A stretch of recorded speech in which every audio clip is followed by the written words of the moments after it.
जोहार। आज के झारखंड शिक्षा समाचार में आपका स्वागत है। आज की पहली खबर के साथ जेक मैट्रिक की उत्तर पुस्तिकाओं की जांच पूरी हो गई है। उत्तर पुस्तिकाओं की जांच पूरी होने के बाद जेक ने रिजल्ट प्रकाशन की तैयारी शुरू कर दी है। मैट्रिक का रिजल्ट जुलाई के प्रथम सप्ताह में जारी होने की संभावना है। कॉपियों की जांच को लेकर सभी मूल्यांकन केंद्रों से रिपोर्ट भेज दी गई है। साथ ही आपको बता दें कि इस साल मैट्रिक की परीक्षा में कुल 3,87,000 परीक्षार्थी परीक्षा में शामिल हुए हैं। इधर राज्य में वर्ष 2016 में झारखंड शिक्षा पात्रता परीक्षा यानी जेटेट में सफल लगभग 50,000 अभ्यर्थियों को शिक्षक नियुक्ति प्रक्रिया शुरू होने का इंतजार है। अभ्यर्थियों का प्रमाण पत्र रिजल्ट जारी होने की तिथि से 5 वर्ष के लिए ही मान्य होता है।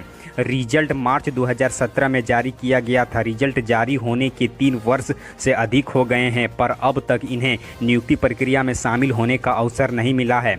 अभ्यर्थी जल्द ही नियुक्ति प्रक्रिया शुरू होने की मांग कर रहे हैं। शिक्षक पात्रता परीक्षा सफल अभ्यर्थियों की नियुक्ति प्राथमिक व मध्य विद्यालयों में होती है। राज्य में प्राथमिक व मध्य विद्यालय में पिछली शिक्षक नियुक्ति प्रक्रिया वर्ष 2015-16 में हुई थी। इधर केंद्रीय माध्यमिक शिक्षा बोर्ड यानी सीबीएसई ने 12वीं के शेष परीक्षा में पूरी तरह से स्वस्थ विद्यार्थी ही शामिल होंगे। अगर किसी परीक्षार्थी की सर्दी जुकाम रहेगा तो उन्हें केंद्र में अलग से कक्षा में परीक्षा देनी होगी। इसके लिए अलग से व्यवस्था की जाएगी। कोरोना संक्रमण के मद्देनज़र बोर्ड की ओर से परीक्षा से पहले पूरी तरह तैयारी की जा रही है। सभी परीक्षार्थियों की स्क्रीनिंग मुख्य द्वार पर ही होगी। पूरी तरह से स्वस्थ होने पर ही केंद्र में प्रवेश दिया जाएगा। साथ ही बोर्ड ने सभी परीक्षार्थियों को सर्दी जुकाम से बचने के लिए घरेलू नुस्खे को अपनाने की सलाह दी है। इधर झारखंड लोक सेवा आयोग की ओर से वर्ष 2018 में नियुक्त किए गए असिस्टेंट प्रोफेसरों के पेंशन को लेकर बड़ा विवाद उत्पन्न हो गया है। झारखंड सरकार के उच्च तकनीकी शिक्षा एवं कौशल विकास विभाग के अंतर्गत संचालित होने वाले उच्च शिक्षा निदेशालय ने साफ किया है कि असिस्टेंट प्रोफेसर की पेंशन नीति के स्वरूप का निर्धारण हाईकोर्ट के दायर याचिका के फैसले के बाद ही लिया जाएगा। दरअसल राज्य के अलग अलग विश्वविद्यालय में सेवारत करीब 750 सहायक प्राध्यापकों की नियुक्ति के करीब 11 वर्ष के बाद उच्च शिक्षा विभाग की ओर से विश्वविद्यालयों को पत्र भेजा गया है, जिसमें कहा गया है कि वर्ष 2008 के नियुक्ति असिस्टेंट प्रोफेसर वर्ष 2004 के न्यू पेंशन स्कीम के दायरे में आएंगे। इसके बाद ही मामला उलझ गया है। वर्ष 2019 में इस मामले में तत्कालीन विनोबा भावे विश्वविद्यालय के शिक्षक डॉक्टर बीएन सिंह की ओर से इस संबंध में हाईकोर्ट में याचिका दायर कर दी गई है। इसमें सरकार के आदेश को चुनौती दी गई है। इधर छठी जेपीएससी परीक्षा के परिणाम पर झारखंड हाईकोर्ट ने जेपीएससी से जवाब मांगा है। जेपीएससी परिणाम को चुनौती देने वाले याचिका पर हाईकोर्ट ने सुनवाई हुई है। इस दौरान अदालत ने जेपीएससी से मांगा है जवाब। मुकेश कुमार की ओर से दाखिल याचिका में कहा गया है कि जेपीएससी ने सभी पेपर के क्वालिफाइंग मार्क्स के आधार पर परिणाम निकाला है, जबकि नियमानुसार प्रत्येक पेपर के क्वालिफाइंग मार्क्स के आधार पर परिणाम जारी किया जाना चाहिए।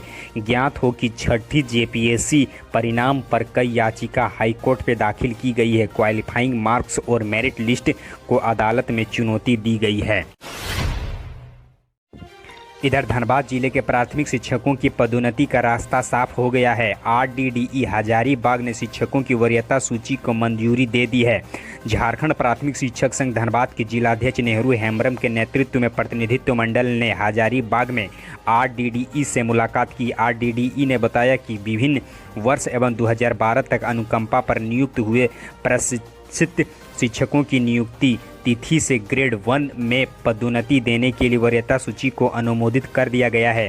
जिला प्रधान सचिव उज्ज्वल तिवारी ने बताया कि जिला शिक्षा अधीक्षक धनबाद ने बताया है कि जल्द ही नियुक्ति तिथि से ग्रेड 1 में वरीयता निर्धारित करने हेतु आदेश जारी कर दिया जाएगा।